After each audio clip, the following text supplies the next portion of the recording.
নমস্কার, সুভদ্রাদির কিচেনে আপনাদের সকলকে স্বাগত। আশা করি সকলে ভালো আছেন, সুস্থও আছেন। পটল আমরা অনেকভাবেই খাই, তবে আজকে আমি নিয়ে চলে এসেছি একটা অন্যভাবে তৈরি রেসিপি নিয়ে। বেশ একটু অন্যভাবেই করেছি। পেঁয়াজ, আদা, রসুন সবই দিয়েছি, তার সঙ্গে কিন্তু দই এবং চিনেবাদাম বাটা এই দিয়ে তরকারিটা আজকে করেছি। খেতে কিন্তু খুব ভালো হয়েছিল। গরম ভাতের সঙ্গেও ভালো লাগবে, আবার রুটি পরোটার সঙ্গেও ভালো লাগবে। চলুন দেখি কিভাবে করলাম। প্রথমে দেখতেই পাচ্ছেন যে আলু এবং পটল বেশ ডুমো ডুমো করে কেটে তাকে তেলে ভেজে নিয়েছি। নিয়ে নামিয়ে আবার কড়াই পরিষ্কার করে কড়াই বসিয়ে দিয়েছি। পটলগুলো একটুখানি ছাড়ানোর সময় মাঝে মাঝে খোসা রেখে ছাড়াবেন, তাতে কিন্তু পটলগুলো একেবারে নরম তুলতুলে হয় না, একটু বেশ গোটা গোটা থাকে। কড়াইতে সর্ষের তেল দিলাম, দিয়ে সামান্য 2 টুকরো ছোট ছোট দারচিনি এবং একটুখানি কালো জিরে ফোড়ন দিয়ে দিলাম একটা মশলা মিক্সিতে করেছিলাম, পেঁয়াজ, আদা এবং টমেটো মিলিয়ে, সেটার থেকে 4 চামচ দিয়ে দিলাম। আর রসুনটা আলাদা আমার বাটা ছিল না, দিয়ে দিয়েছি, তার জন্য থেতো করে 3-4টে কোয়া, খুব কমই দিয়েছি, বেশি দেইনি।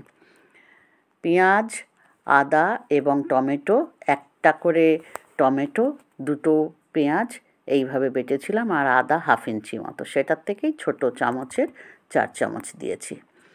সঙ্গে দিয়েছি একটুখানি গুঁড়ো মশলা। গুঁড়ো মশলা তেমন কিছু নয়, একটুখানি 1/2 চামচ মতো লঙ্কা গুঁড়ো, প্রয়োজন মতো হলুদ 1/2 চামচ মতো, আর একটু জিরে গুঁড়ো। ধনে গুঁড়ো কিন্তু আমি দেইনি। সঙ্গে দিয়ে দিলাম একটু রং হওয়ার জন্য কাশ্মীরি লঙ্কা।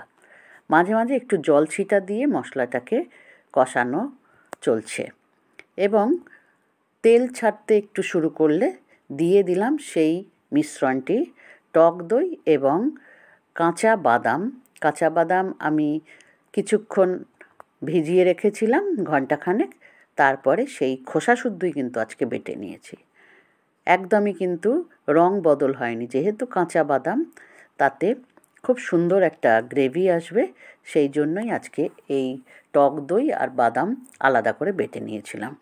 এবার সেইটা দিয়ে দিলাম, মোটামুটি 4-5 চামচ মতো হয়ে যাবে। দিয়ে ভালো করে নেড়ে চেড়ে এবারে ভেজে রাখা আলু পটলগুলো দিয়ে দিলাম। দেখুন কি সুন্দর একটা রং হয়েছে, এবং গ্রেভিটাও কি সুন্দর ঘন হয়েছে, অথচ সেইভাবে কিন্তু উগ্র ঝাল হবে না। ঢাকা দিয়ে দিয়েছিলাম মিনিট 2-3 জন্য, যাতে একটুখানি মজে আসে টক দই এবং এই মশলাগুলোর সাথে আলু পটলগুলো। তারপরে ঢাকনা তুলে আবার নেড়ে চেড়ে দিলাম।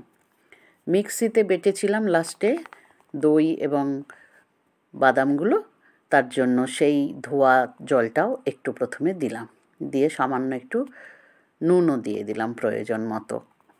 জল যদি আপনারা আরও মনে করেন যে কতটা রাখবেন, সেই অনুযায়ী দেবেন, তবে এর ঝোল কিন্তু বেশ টেনে যাবে। দিয়ে দিয়েছিলাম 1 কি 2টো কাঁচা লঙ্কা, সঙ্গে ঢাকা দিয়ে দিলাম, এবং আবার মিনিট 5 এটাকে বেশ অল্প আঁচে সিমে সেদ্ধ করতে দিতে হবে। দেখুন পটল কিন্তু আমার বেশ এরকম গোটা গোটা রয়েছে, অথচ সুসিদ্ধ হয়েছে। আলু তো নরম হয়েইছে। ঢাকা দিয়ে দিলাম, মাঝখানে একটুখানি চিনিও দিয়ে দিলাম, দিয়ে আবার নেড়ে মিশিয়ে দিলাম।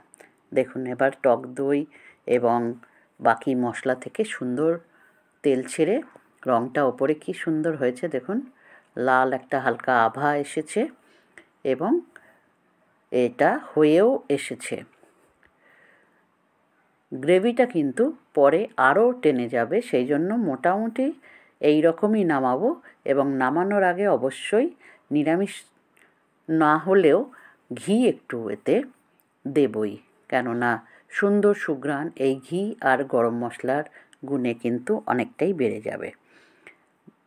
গরম মশলা সামান্য দিয়ে আর 1/2 চামচ মতো ঘি দিয়ে এবার নাড়িয়ে চাড়িয়ে নিভিয়ে দিলেই মোটামুটি মিনিট 10 পরে পরিবেশন করতে পারবেন আলু পটলের তরকারি। ভাত, রুটি সব কিছুর সঙ্গেই এটা খুব খেতে ভালো লাগে।